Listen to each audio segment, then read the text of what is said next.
Perfect. So we are right here.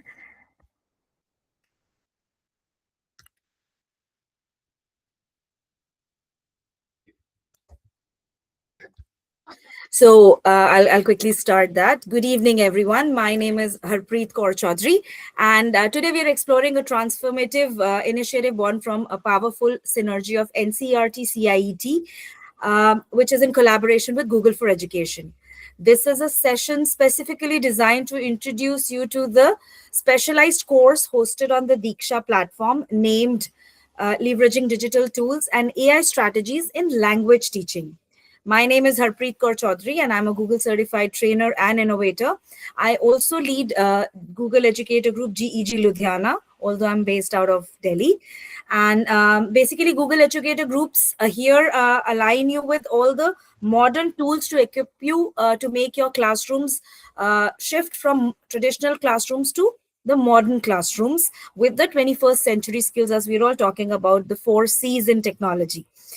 As we move today towards our goal, I will be very happy to help you navigate this roadmap through our modern classroom and to ensure that every language educator is well equipped in the first digital first world. So looking at this, think of this current teaching methods that we have as a single beam of light. The metaphor here, the digital prism, as you can all see, represents the tools we are about to master today. When we pass our curriculum through this prism, it refracts into a spectrum of AI strategies and empowered classroom practices. So we are all talking about AI, be it Gemini, be it other tools that we have. We are all exploring these days, and it is for some, it is really a wow element. Looking at the teacher's perspective from an educator or from the student's perspective, there is already a shift that we are looking at, and we are seeing that, observing that. So this isn't just about using a computer. It's about revealing many dimensions that we are looking at of language learning. We aren't changing what we teach. We are just expanding how it reaches our students. Everybody is working towards that. And I'm sure all students in the classroom that we have, that one size fits all ideology has changed for many of us as educators. So to understand this in simple language, we can say the digital prism represents a moment where a teacher stops looking at the classroom as one single group and starts seeing the unique colors or needs of every individual student, so to say. So the digital tools act as a prism because they take that one goal and break it down into different parts based on how students learn the best. So here we're talking about AI strategies, AI tools, which are specific colors for us of support that emerge when you apply your technology to teaching. So the core shift here from theory to practice. This is marking as a transition where, one sec. So where transition wherein we are talking about modernizing education as a vague concept, and we are starting to use AI as a practical instrument wherein we are talking about pedagogical transformation. So we are no longer delivering a curriculum. However, we are orchestrating a personalized experience for every child. I'm sure every teacher is doing that. So our roadmap here is firmly anchored in the National Education Policy 2020 mandate. We are all bound by that now. The core of this vision is modernizing education by moving away from what we're talking about rote learning and towards competency-based outcomes. What does that stand for us? It means we stop asking, did I finish the syllabus as a teacher, as an educator, and start asking, can my students actually communicate in real world? I'm sure many of us are thinking on those lines. Through the partnership of CIT, NCRT, and Google for Education, we now have a scalable digital infrastructure to bring these goals into every classroom in India. So as you move through this course, just keep this mantra in mind, which I figured out worked for me. Technology is an engine, but your pedagogy is the steering wheel. So it's just a help for you. You're not changing the entire way, as I said, that you're teaching. So here, let's look at the competency-based outcomes. How do you understand that? In a language classroom, a competency is a measurable ability to use the language for a purpose. What was the traditional approach? Memorization. How this is how we also were brought up and taught in our classrooms when we were young. So students here memorize a list of, let's say, 50 verbs, be it in English, be it in Hindi, or let's say French or any other language, and their conjugations, how to do that on a written test. They might get an A, but let's see, simply, can they order a meal in a French restaurant? Well, I'll give you a very simple example. Many years back, I went abroad. I learned my basic French and I asked my family, okay, I will order the restaurant meal for you. Believe you me, I was only able to read what is the menu with chicken, what is cheese, and bread. Other than that, I couldn't read and communicate. So that was a big showdown for me. So looking at that, that gave me a hit that what am I learning as language, or what? It is not to be blamed to the teacher, but as an educator, I could understand the other side of the student as well. So what competency based approach is here? We are trying to master the skill.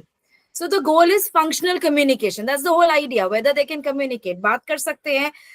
When we are talking, I teach Hindi also to the French students. So when you're talking about Hindi, giving them vocabulary is not enough. We set up small workshops in class stations. Okay, आज fruits करा है तो let's do a market. So that's how it works, the functional communication. So students use digital tools to record a mock podcast, let's say, for example, where they're discussing a daily routine. They are assessed here on their ability to be understood and use those verbs in context, not just like a pen paper test, fill in the blanks, match the following, and it's done. So this is what we are talking about. When we're talking about our next stage, which is scaling the digital infrastructure, so the partnership with Google for Education provides that engine. So whether you're in a metro city or a rural, Diksha app provides the same high quality modules to every educator irrespective of your place. How efficient it is? Tools like Google Forms for assessments, for managing peer feedback allows you to handle the administrative burden very quickly. This frees up your time to focus on individual student needs. So that is how cool it is with the tools when you're reaching out to a large mass. Some of the examples I would say to prove our pedagogy as a steering wheel. So we have to roll that wheel. So technology alone doesn't teach. You do. You are the stars. Here is how you steer the digital engine. So when we're talking about the engine, think of it as a tool, which is an AI driven, let's say, a translation tool. Now the steering wheel is your pedagogy. Instead of just letting students translate a whole paragraph, which is very passive exercise, you steer the lesson by asking them to translate only the idioms. Then you have to explain why the AI choose that specific word. You are the tool here to trigger the critical thinking, not just to answer them. Do I have a question? Ma'am, you are not changing the slides. Actually. I'm still on this one. Okay. Sorry, I spoke too much on this, I guess. I'm still on this one. So here it says the steering wheel is your pedagogy. So you are designing the chain story activity where 5 students in a group must contribute one sentence, let's say, to a digital story in the target language. So your language is English that you're teaching. Your arrival language, where they would come from, can be any. We'll talk about that also, what their maternal language is or what their language of understanding or comfort is. But you slowly build on that by getting onto your target language. So you are using technology to facilitate active student engagement and peer-to-peer learning. Now, what does this Diksha course do? It course focuses on the 3 pedagogical pillars designed to transform language teaching into a more inclusive, effective, and modern experience. These pillars are basically competency-based learning. You've got multilingualism and equity, and experiential approach, which are specifically tailored to meet the challenges of the secondary stage, which comes later, where language complexity often carries and creates barriers to learning. वहां पे बच्चे अटक जाते हैं. They don't have that acquiring language that they've got, and then they get stuck. These pillars act as an equity bridge, which ensures that no student is left behind. We've been talking about this whole line, no child left behind. So this is what we are actually working on due to the language barrier of lack of resources. So the shift here, what we are talking about, is being taught through this Diksha course. It's not about moving from teacher-centered classroom. Now it is going to the student-centered digital ecosystem. So think of it as changing your role as from a lecturer who delivers the same lesson to everyone to an orchestrator who uses AI and digital tools to give every child exactly what they need. So here we look at the three pillars here in detail. Let's very briefly do that. So we will see how they manifest the AI enhanced classroom. So first we look at the competency based learning. So in a traditional classroom, progress is often measured by completion of a chapter or passing a grade on a memorization heavy test. This is what all people these days are asking for and complaining about. So competency based learning shifts the focus to a verifiable skill mastery, ensuring students can actually use that language in specific context. The old way that used to happen, you teach a lesson, for example, tenses on Monday. On Tuesday, you move on to the next concept or build on it, even if five students didn't understand Monday's lesson. Now, how the shift has changed the whole scenario. Moving from one size fits all pacing to personalized learning, where students advance only after demonstrating the mastery of that specific linguistic skill. So, here, let me give you an AI enhanced example. So, instead of a standard grammar worksheet, a teacher uses an AI tool to generate. There was a time when AI began choose your own adventure digital story. So people were working on those. So the goal was to master the past perfect tense. Now, what is the process here? Instead of giving them a worksheet or giving some rules, the students interact with the story because it's choose your own adventure. You have to now assess them if they use the tense correctly. The AI will provide them. So you give them the tools, the AI provides them the instantaneous feedback and redirects them to a mini tutorial, maybe a short video before they can proceed. So mastery is tracked via digital portfolio. Let's say you are doing a quiz. So there are a lot of, in Google Classroom, there are practice sets. I guess many of you have explored the practice sets. So before any evaluation, what I do is I generally pass on those practice sets. If the children can answer those 5 questions, good to go, they're ready.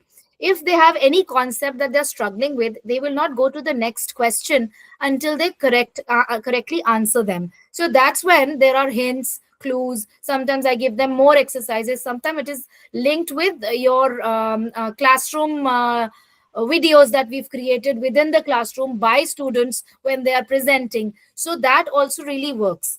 So example here I would also suggest is a student who's using a Google form for a grammar exercise. If they get a question wrong, the form automatically shows them a short 1-minute video explaining the rule. Like I said, practice sets, again, Google Forms also come in very handy with this, letting them try again, and they only pass once they show that they actually have the skill and they've understood. The second pillar here is the multilingualism and equity, which is the equity bridge. So as language complexity increases in secondary education after 6th grade, students from diverse linguistic backgrounds often struggle to keep that medium of instruction. Until grade 5, बहुत अच्छे से हो जाता है. After that, they are stranded. So this specific pillar of multilingualism and equity, it bridges that gap. It ensures using its digital tool that no student is stranded by language barriers.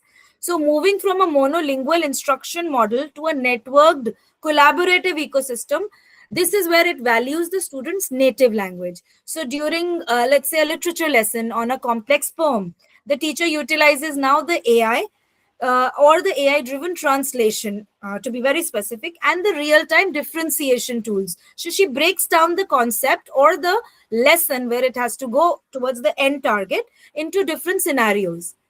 Let me give you a very simple example of a student whose primary language is Punjabi and is struggling with English poetic metaphors.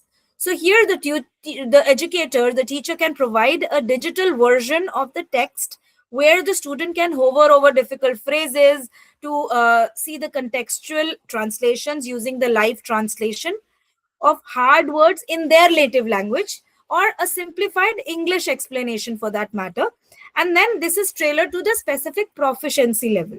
Once this is done, it ensures the student masters the curriculum, end target is achieved, maybe it arrived step by step in the student's own language of comfort. So for the current language proficiency, the teacher can understand, and the concept, however, is achieved and acquired through the concept of the story, even if they were still building their English fluency. So our target was to acquire something which was important, and we arrived at it. How we did it was our choice. We gave to the students and the liberty they had to have the comfort of their language. The third one is experiential approach, which we say the hands-on application, moving theory into real-world practice. So when we talk about language, it's a living tool. It's not just a set of abstract rules. So earlier, what students would do was, in our times, we would write an essay in our notebooks. The teacher would grade it with a red pen. The notebook eventually, the next year, was thrown away. This was something called the ephemeral exercise. Now, the shift has gone from these spoken, old-fashioned exercises to the curated digital showcases of student projects. So here comes in our Google Sites, which is a very important tool for them. Even Google Classroom, that comes in very handy as a teacher.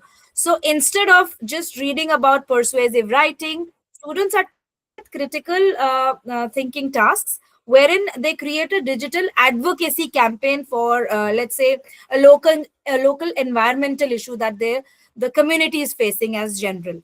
So the students will use digital tools to record podcasts, they will design social media infographics, or they'll write letters to local officials. These days, a lot of tasks in grade 7th, 8th, I see, are based on write a letter to an editor, highlighting this social problem or social cause, or pollution, or we're talking about to write to a municipal officer or a commissioner. So these are real life examples we are looking at. But instead of just writing it on pen and paper, we can ask them to also, along with a simple format of letter writing, which is a mandate that we all must know, and it's part of our curriculum, use a digital tool instead to also focus on that. And that can always be uploaded onto your portfolio of students digitally, which they can also do, or as an educator you can also do.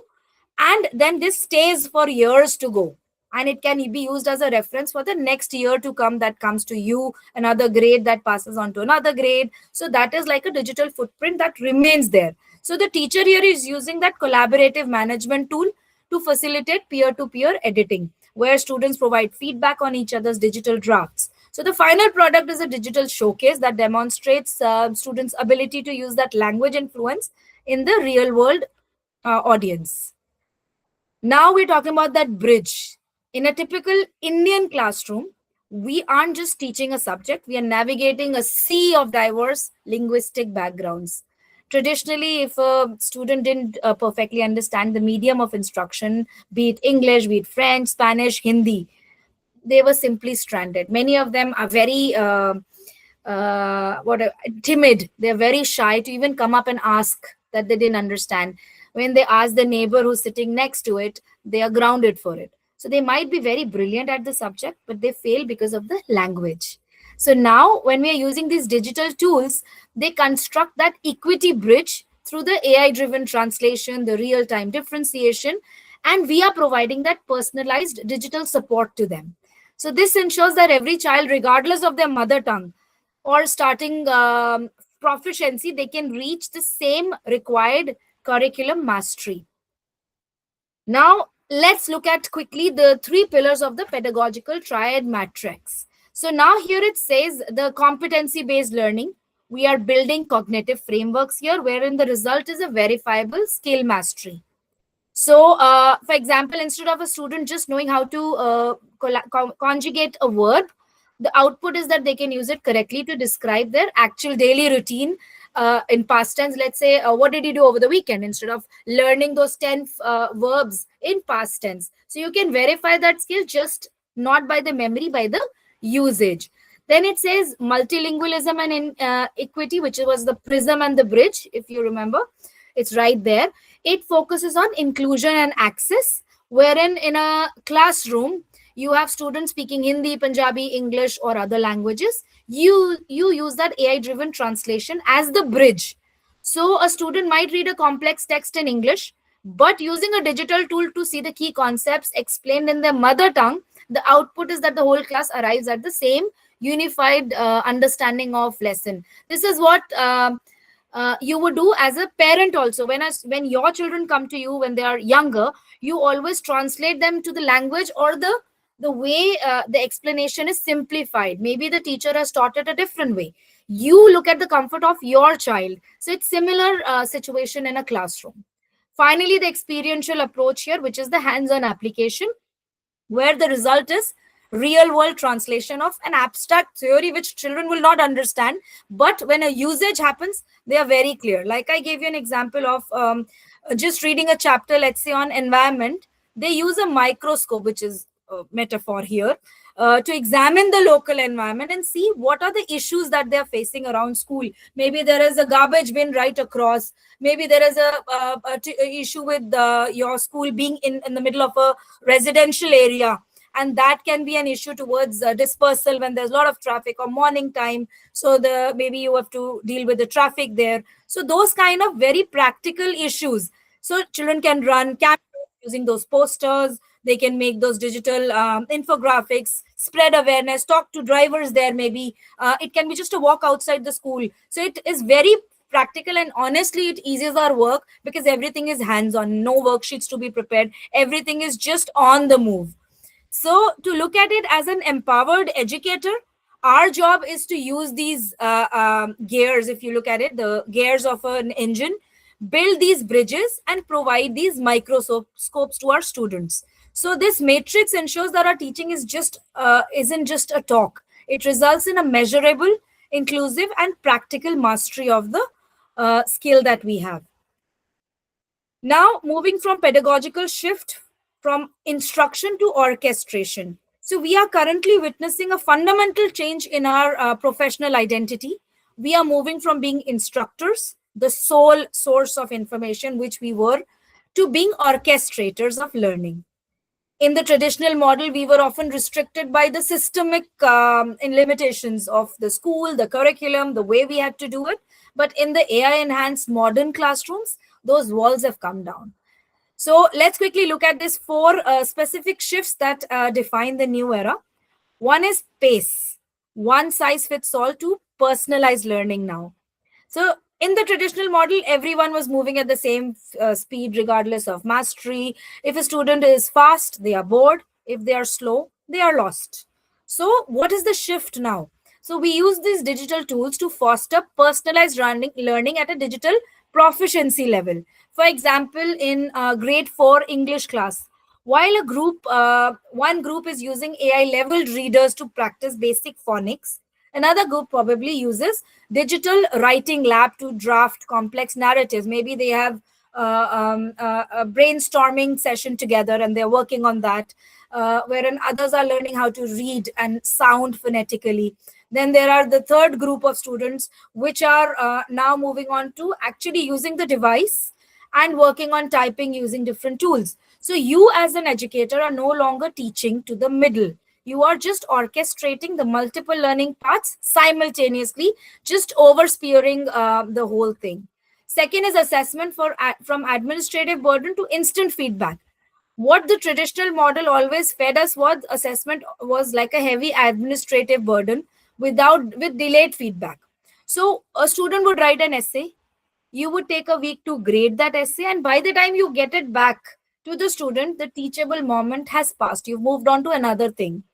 So the AI enhanced shift is where you have the instantaneous AI feedback loops. Students have a digital quiz on, let's say, Google Forms. The AI doesn't just give the score, it flags also the specific rule they've missed. You can look at the graph there and see, okay, this question, this concept is still not clear. And it just allows for real-time differentiation and immediate growth for you as an educator and for the students as well. The only first-time effort is to prepare that. Once it is done, it can be used over years and years.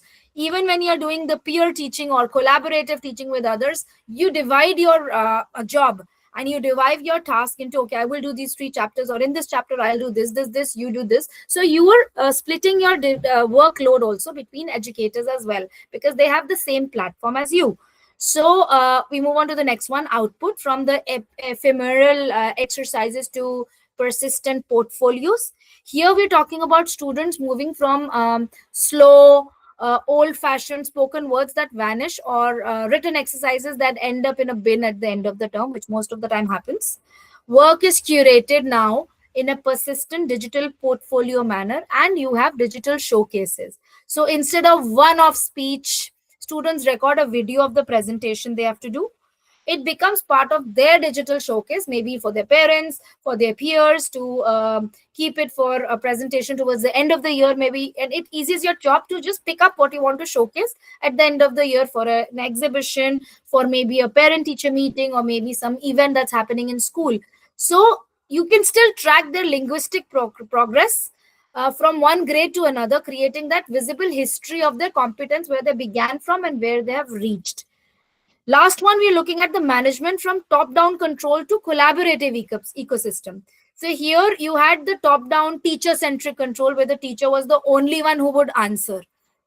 It would really tire us. And I wonder how our teachers in those times worked. Now the shift has been where you create a networked, collaborative, peer-to-peer ecosystem. So here you're using those digital documents where students from, again, those diverse linguistic backgrounds, they work together in real time.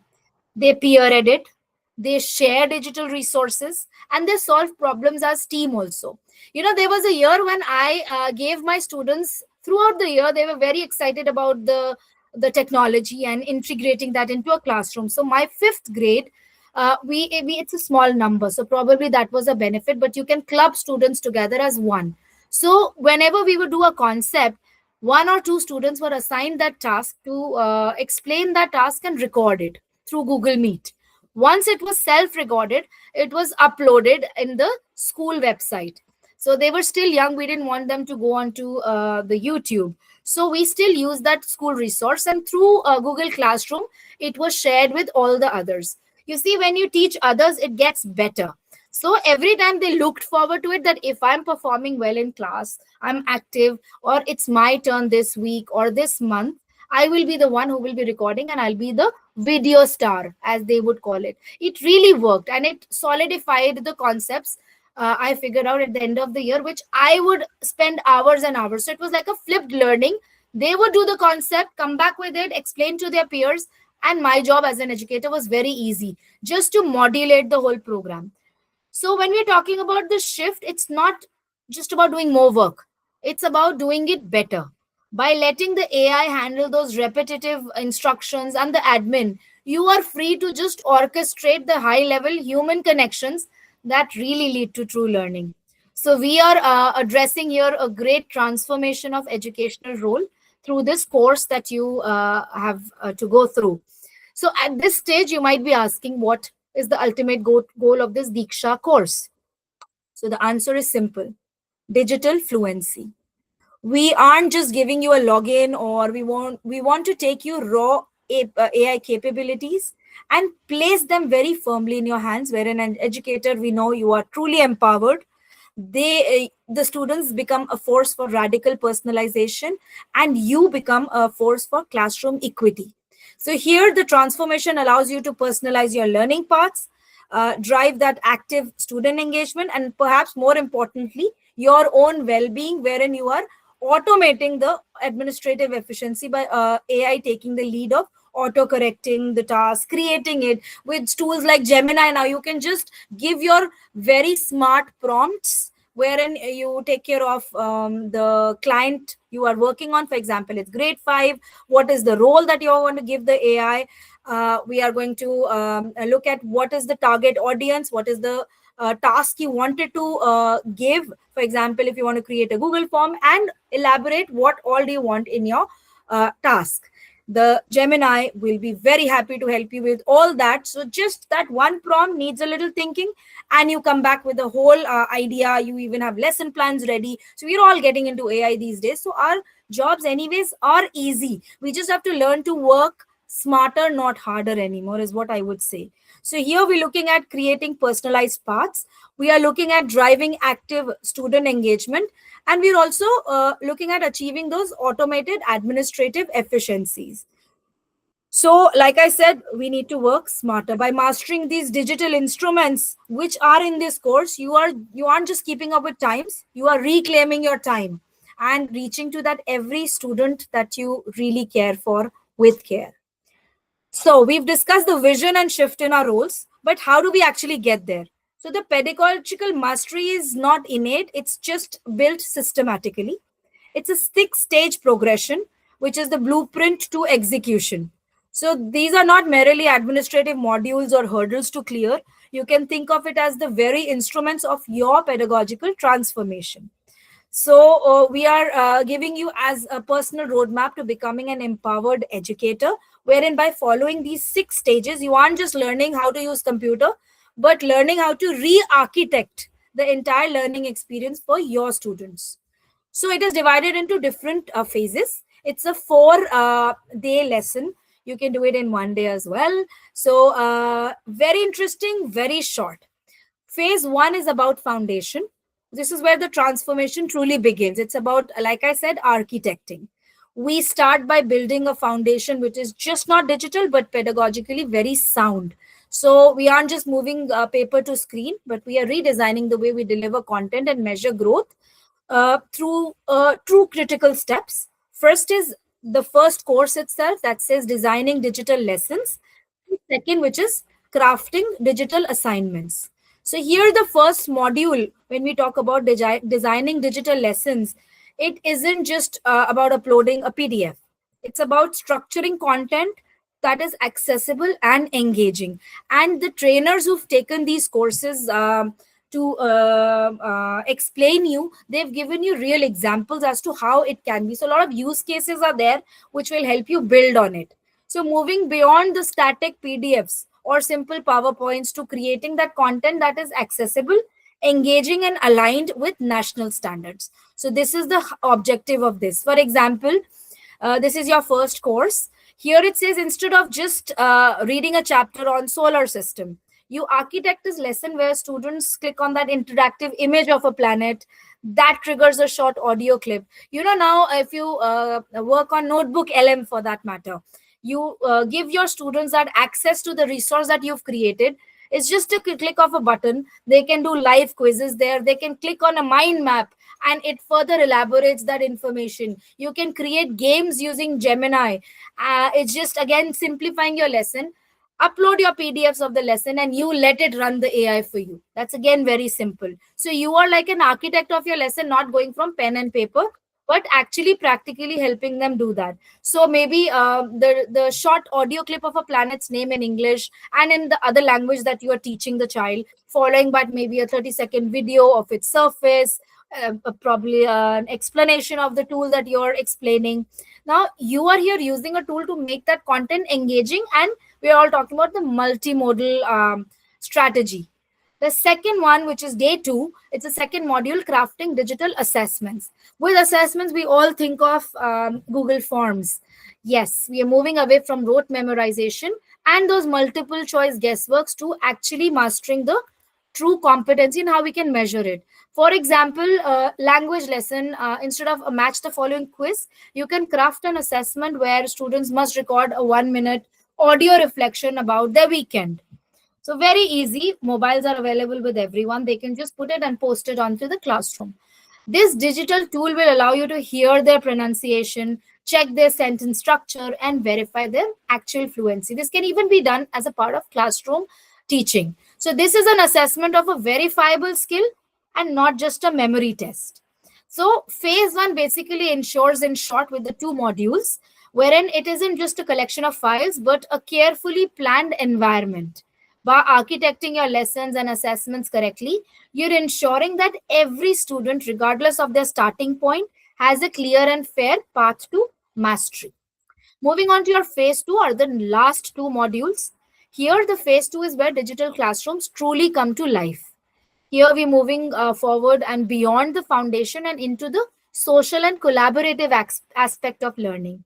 So this phase basically is divided into 2 powerful modules: building digital showcase and creating collaborative classroom management. So with the name, I am sure many of you have guessed, our goal here is to move from teacher-led instruction model to a networked ecosystem where every student's achievement is celebrated and every voice is heard.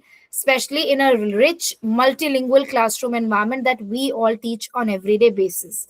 So it focuses on social and collaborative aspect of learning. This tool module is called Building Digital Showcase. Now, here we are curating and displaying student achievements to foster a pride. So, I have taken this session and taken you through how to build a website, a Google site which is free of cost, accessible for students, linked to your Google Drive, can import a lot of files from other Google tools within the Google ecosystem. So, they don't have to look for anything. However, you can integrate calendars to it, everyday things. It can be a departmental website for educators wherein they're working together with shared resources. They don't have to work within the same room that they're sitting in a school. They can work at the comfort of their own houses and their own time, what they prefer. Now, moving on to the last module we have is creating collaborative classroom management. So this is a module that was created by deploying to facilitate tools to facilitate peer-to-peer learning and ensure that every voice is heard in our multilingual environment. So this phase two together turns our classroom into a showcase and a collaborative hub. So by giving students the tools to display their work and the work together, we move away from top-down control and towards a classroom where students learn as much from each other as they do from us. We are not the stars anymore. We are just the facilitators. The last stage where we've reached is the final one and perhaps the most rewarding stage of the program. Here, this is validation and a professional certification. This is where we all are here. Very few days in hand, but very quick and easy to grasp. We are using these tools on daily basis. It's just to run through that. This isn't just a participation step. It is very rigorous, valid validation of your digital fluency, but very easy to acquire. It marks you with the momentum of your transition from being a learner to a certified architect of modern multi-pillar educational experience. So when we look at the fifth module, which is an assessment, it's a rigorous evaluation, but again, I would say not very rigorous, but yes, whatever you've learned over, it'll have those four modules. You have about 4 or 5 questions on each module. Very easy, very practical. So you don't have to learn anything, not go back. Just think and you have the answer right there. Very logic. So you've got what you've just implemented, what you've learned. That's how it checks. The sixth module here is the certification. Upon completion, you receive a verified digital credential, which covers your 4 hours of PD for your CPD rather, which is like a capstone recognition and mastery in the modern pedagogy. So here is what a certificate would look like. So this is my certificate. So you've got all those specifics. This course is valid till 31st of March. So you can take all those modules before that. So just towards the last, as we approach the end of this journey, before I take you to the Diksha app, how to proceed, I just want to show you the shift of your perspective. So when you're looking at these stages, the 6 stages that we looked at, it's like a checklist to finish. Don't look at that in that perspective. Think of it as a flywheel we have in physics. So a flywheel in physics takes a lot of effort to start spinning. But once it gains the momentum, it becomes almost impossible to stop. So in our classrooms, once you start designing your digital lessons and you build your digital showcases, I am sure the sheer movement of momentum of student engagement, the movement that you create in your classroom will just take over. These software modules you've learned over this and you will be going through it. They're not those administrative hurdles that you'll be enforced. They are very instrumental in your pedagogical transformation. So this is how, let's go on to a Diksha app. So we all are aware of Diksha, which is a national platform for teachers, students, and parents. And it has a lot of courses other than what we will be offering you today. So we can quickly get on to that. So I'm going to now go on to a direct Diksha app login. So this is where you first log in. I'm going to just quickly, the first time when you go into diksha.gov.in, that's the ideal site link. You enter on the first time, you will be shown a screen wherein you will be asked to log in. So here, these are the ways that you log in. You have your mobile number or address. Normally, when I logged in for the first time, I used my current Google login. But if you have an access to mobile number that you want to log in from, or you have a state system that you have to log in from, you are free to do that. I also heard in few of the sessions earlier, wherein there were a lot of educators, once they log into their app, they after that are very comfortable doing it through their phone. So a lot of courses are done through the mobile phone, which they find it very comfortable. So the first time login and you are onboarded. So this is your home page that you see once you're logged in for the first time, after you enter your details. They even ask you, I remember the first time I logged in with my grade, my school name, and all those few details that you have. This is your homepage that you land at, and you have to go to explore courses. This is where you'll find the course that we are looking at. Now here, once it opens, you have another dashboard that talks about your courses and your learnings. So here, these are all the courses that I have. You have the dashboard here where you have the course that you've enrolled in and a leaderboard that you see. My learning, wherein what all you have learned, and whatever you've got your ongoing courses. See, I have also enrolled for 2 more courses wherein it clearly says what's the end date and how much has it been completed. Then you've got up here, right here, it says finished courses. So these are my courses that I've already taken and I've completed them. It says the completion. Now here is where I explore the courses. So here, whatever course you want to write, you can. For example, if I say leveraging, and let's see whatever it has.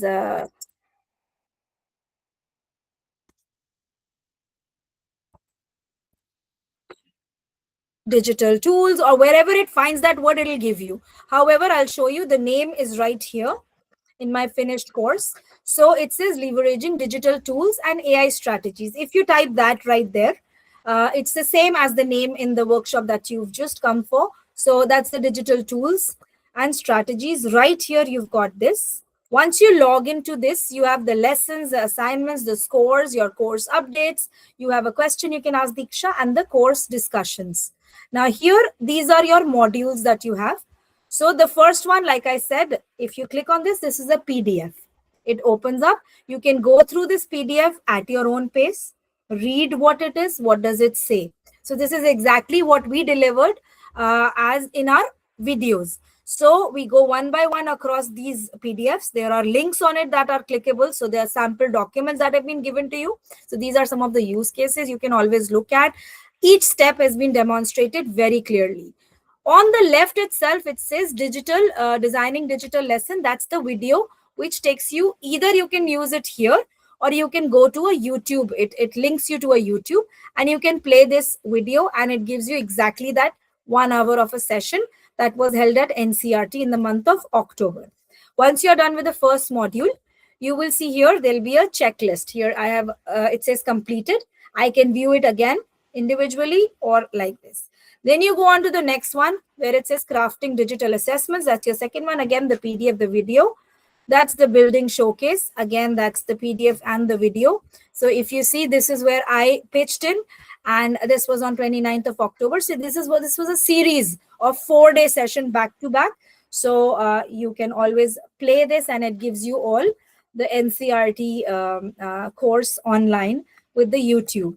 Then if you even go to NCERT channel, it's still there and you can go from here as well. So last one was the collaborative management PDF, which can be downloaded as well. So here is the PDF. You can always print it, you can zoom it, or you can simply download it and save it on your device to do it at your own pace. Last step here is the assessment. Now here, if you look at it, I click on view. This is where the assessment is. This was submitted. You have the score, it's a score of 20. And then you've got 14 out of 20 questions that have to be, you have to score 14 out of 20 to get a 70% in order to get the certificate. So I got all 100%. So that's a 20. And then if I click on review, you will be able to see the questions, which I cannot show you right now, but they're all multiple choice questions, very easy. those questions, if you fail the first time, you did not get, let's say, 14 on 20, which is a 70%, you have a reattempt and a third one. So you have three chances to take it. But I haven't heard of anybody in any of the modules ever redoing it. So that is a plus point. And lastly, you have the certificate right here. Once you are done, you will open this view. It'll give you a certificate that will show you. So right here, it says the certificate name, it's NCRT. It says the name as an educator, the course that you took. It takes care of your 4 hours of PD, and it gives you all the right signatories who have assigned this. So very valid for your CPDs. So I think that was how Diksha works. Once it is completed, you come back to this, and if you have something on AI in your mind, you can always scroll through these are lovely courses that you have. Anything that you want to explore, or if you have something in let's say AI and social media, you can explore whatever is in your mind, and maybe something that's there cover it's coming up. Look, I have got here advancing science through digital tools. I can even take that. That takes my 5 hours of CPD, and they are, many of them are certificate based, some of them are not. So once you're choosing those, please have a look at those also. These are for class based, like class 12, or these are, it clearly says if it is for CPD. So look at that. That's a 1 hour CPD, coaching and feedback with resource materials, and it takes care of your uh, for 1 hour. Here it's building application in science for the MRPs and teachers. So here it is about 9.8 hours of CPD. So it's like that, and you've got the dates also. Once you click on this, you will know what is the end date. If you have any doubts anytime, you have a space for raising a query. You can look for most relevant ones. You've got the highest rated ones, what people are doing, what is the least duration if you want to cover it up. And I think for the next academic year, you know, already you have the Diksha, you can start building up some from the beginning and keep doing it, not to wait for the March 2027. So I think we've covered pretty much all, and I'm sure everybody will get this. Congratulations once you get your certificate. So I think that is from me on this session. We've covered very much everything on time. Any questions that you may have, we are ready to take that now. If anybody has any questions.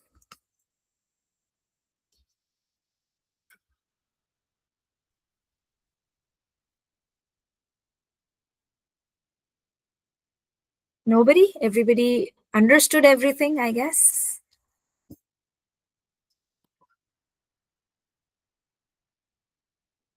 Yes, Dipali ji, there is, you can go directly to the NCRT YouTube channel, and there are all the sessions there listed. So if you type in the name of the course, everything will appear in a series. So you don't have to go through the Diksha app. So that is how it will be. So you can get those direct accesses without Diksha app. Perfect. Thank you so much. No other questions? All right, I think. Thank you, Rashi ji. I'm going to, I think, stop the recording.